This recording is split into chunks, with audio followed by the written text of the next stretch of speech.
लेकिन आज की सबसे बड़ी खबर यह है कि नेपाल के प्रधानमंत्री केपी शर्मा ओली ने इस्तीफा दे दिया है, या ये कह लीजिए कि उन्हें इस्तीफा देना पड़ा है और अब उनकी सरकार गिर गई। म्यांमार, श्रीलंका और फाइनली नेपाल में भी तख्ता पलट कर दिया गया है एक आंदोलन के जरिए। इस आंदोलन के बारे में जानेंगे कि नेपाल में अभी चल क्या रहा है, क्या है जेन जी प्रोटेस्ट, और इस प्रोटेस्ट के कारण नेपाल के पूर्व प्रधानमंत्री की पत्नी की भी हत्या कर दी गई, संसद पे कब्जा कर लिया गया, साथ ही प्रधानमंत्री का घर भी जला दिया गया। अब नेपाल में कोई सरकार नहीं है और फाइनली इस मूवमेंट के कारण नेपाल के प्रधानमंत्री को भी अपना इस्तीफा देना पड़ गया।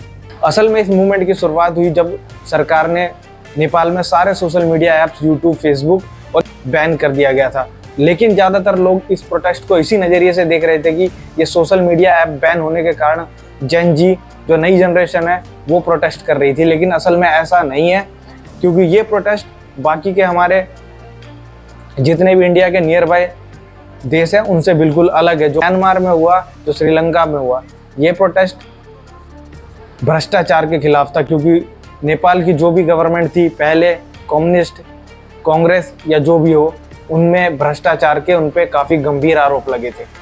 साथ ही इस प्रोटेस्ट के इतना उग्र होने का कारण ये भी था कि वहाँ पे सरकार ने शुरुआती दौर में उन स्टूडेंटों पे गोली चलाने के ऑर्डर दे दिए थे और काफ़ी स्टूडेंट्स की इसमें जान भी गई थी। उसके बाद भी ये प्रदर्शन रुका नहीं और इसके गंभीर परिणाम देखने को मिले केपी शर्मा ओली को, और उन्हें इस्तीफा देना पड़ा। काफ़ी लोगों को लगता है कि इस प्रोटेस्ट का कारण सोशल मीडिया ऐप्स को बैन करना था, लेकिन ऐसा बिल्कुल नहीं है। नेपाल की सोशल मीडिया पे नेपो किड्स ट्रेंड कर रहा था। इसका ये मतलब है कि वहाँ की जनता परेशान हो चुकी थी उन नेपो किड्स को देखते देखते, जो सरकारों के उनके बच्चे एक लेवरेज लाइफस्टाइल जी रहे थे, और वहीं नेपाल के आम जनता, नेपाल की युवा को नौकरी के लिए खाड़ी देशों में या फिर भारत आना पड़ता था। उनको उनके ही देश में बेरोजगारी का काफ़ी भयंकर सामना करना पड़ता था। उसके बाद भी असल में ये आंदोलन भ्रष्टाचार के खिलाफ था। जब जारकोट भूकंप में लगभग 37,000 घर क्षतिग्रस्त हुए तो 48,000 परिवारों को मुआवजा कैसे मिला? यह मुआवजा वितरण में साफ साफ एक भ्रष्टाचार था।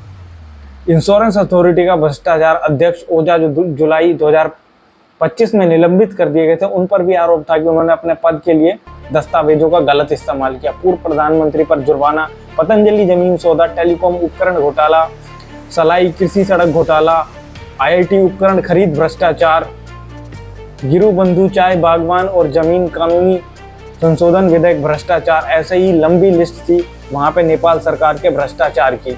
इन्हीं कारणों से वहाँ की जनता त्रस्त हो चुकी थी और उन्होंने तख्ता पलट कर दिया एक आंदोलन के जरिए। हो सकता है ये आंदोलन इतना उग्र नहीं होता अगर उन स्टूडेंटों पर गोली नहीं चलाई जाती। भारत के लिए फिर भी एक पैटर्न की तरह दिखता है कि कैसे उसके आसपास के जो भी पड़ोसी देश है उनमें धीरे धीरे करके तख्ता पलट किए जा रहे हैं। जो चुनी हुई सरकार है, वो भले ही अनेकों कारण हो सकते हैं, एक एक करके एक आंदोलन होता है, उसके बाद उन सरकारों को गिरा दिया जाता है। इसमें ज़रूर आप कई तरह के पैटर्न देख सकते हो, अलग अलग देशों में अलग अलग कारण देख सकते हो, लेकिन कोई ना कोई कारण जरूर होता है। और तख्ता पलट जब भी बलपूर्वक किया जाता है वो लोकतंत्र के लिए हानिकारक होता है और उसके गंभीर खामियाजे भुगतने पड़ते हैं उस देश को।